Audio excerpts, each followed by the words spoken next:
When you grow up, you tend to get told that the world is the way it is, and your life is just to live your life inside the world, try not to bash into the walls too much, try to have a nice family life, have fun, save a little money.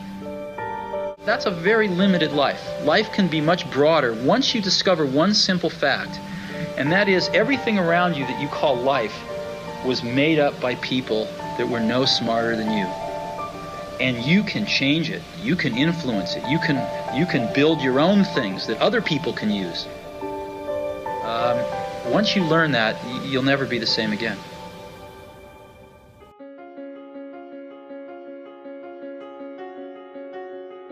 Steve Jobs was a thinker. He always thought outside the box. This led to his invention of innovative technology bound by his powerful speeches and crafty marketing strategies.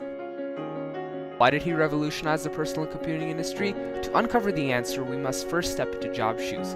He noticed that there was an increasing demand for technological advancements in the home computing industry. It all started when Steve Jobs and Steve Wozniak showed off the Apple I's board in a computer homebrew club in March of 1976. They later went on to found Apple Computers Incorporated on April 1st that same year. They began selling Apple I's from Jobs' garage to computer hobbyists. The Apple I was first introduced to the general public when they unveiled it at a personal computing festival in Atlantic City on the 28th of August, 1976. The success of the Apple I caused Steve Jobs to think bigger. Jobs found that it was up to him to create the next big thing, as he was quoted saying, "Innovation distinguishes between a leader and a follower." This was the motive that led to the company's next big thing, the Apple II.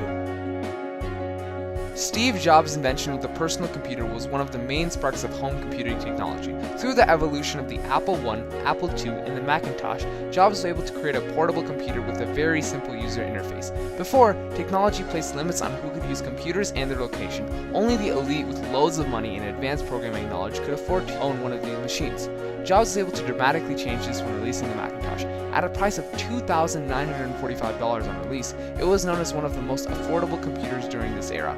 Other computers from companies such as Microsoft and IBM costed 5 times the amount of the Macintosh and were only capable of doing a fraction of what the Macintosh could do. Not only did it have an easy-to-use interface, but it was the first portable computer that the general public had unlimited access to outside the office. Because of its slim and revolutionary design, the Macintosh was considered a door opening to all kinds of new technology. Jobs himself stated that computers themselves and software yet to be developed will revolutionize the way we learn. This is a field where one does not write a Principia which holds up for 200 years.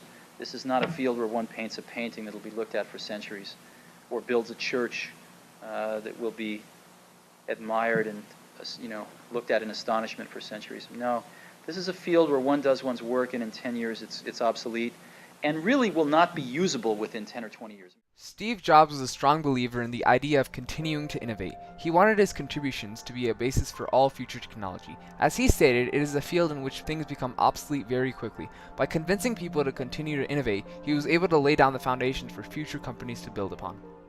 So it's sort of like sediment of rocks. I mean, you're building up a mountain, and you get to contribute your little layer of sedimentary rock to make the mountain that much higher. But no one on the surface will, unless they have X-ray vision, will see your sediment. They'll stand on it. It'll be appreciated by that rare geologist. But no, it's not like the Renaissance at all. It's very different. Very different. Steve Jobs was always considered a leader through the symbols in his speeches and inspirational quotes. He always stated things that tested other people's ideas and made a reputation for himself. This motive kept him always challenging himself to do better than the competition. Often, he found himself making mistakes. However, rather than trying to cover them up, he always strived to fix them before more problems arose, a quality that several other companies lacked. He believed that sometimes when you innovate, you make mistakes. It is best to admit them quickly and get on with improving your other innovations.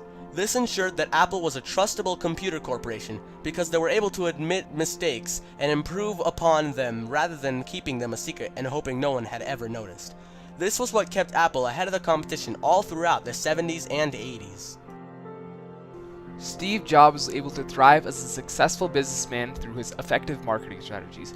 These strategies included, but were not limited to, persuasion, surprise releases, and negative marketing. Jobs was able to leave the public always wanting more. By keeping them isolated from what goes on in creating the product, he was successfully able to keep their attention and lure them into buying products over the competition.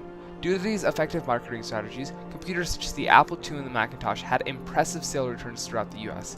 These profits surprised many other companies, allowing Apple to become a symbol of the personal computing revolution.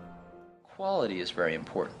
And the way we can make tremendous increase in quality and reductions in time to market is through automation. So the automation isn't there to lower the cost, although it does do that. It's really there to increase the quality and decrease the time it takes us to get a new product, as an example, to market, which is very important in a technology-based marketplace. Automation is a way of getting many things done in a limited amount of time while still keeping the quality and prices intact. Jobs found this a very effective way to market his products because he was able to save the consumers money and still give them a state-of-the-art design with regard to both interface and speed. As a bonus, he received extraordinary profit, making it a form of commensalism. Before the invention of the Apple II, the personal computer was only considerable to people who were wealthy. Others either didn't have access to one or didn't feel the need to buy one, especially with high prices exceeding $3,000 adjusted for inflation. However, after the Apple II had been released, the home computer became an everyday thing that the general public owned. Jobs was able to prove his point that computers will revolutionize the way we learn, and indeed it did. Personal computers during this era opened up opportunities for thousands, as well as giving people easier ways to access knowledgeable information. During this crucial point, many of the other companies such as Microsoft tried to create a successful business by basing it off of his ideals. Steve Jobs' legacy has continued to live on even today. Without his push towards innovation, the technological empire would not be where it stands presently. Because of the ideas he expressed to the public, you seldom find people using outdated technology to get tasks done. They are constantly striving to find flaws in past designs in order to make more efficient models for the future. And it's because of Steve Jobs that all of these ideas have become reality. Through Jobs' revolutionary technology, inspirational speeches, and effective marketing strategies, he was able to make a lasting impact on the technology industry as a whole.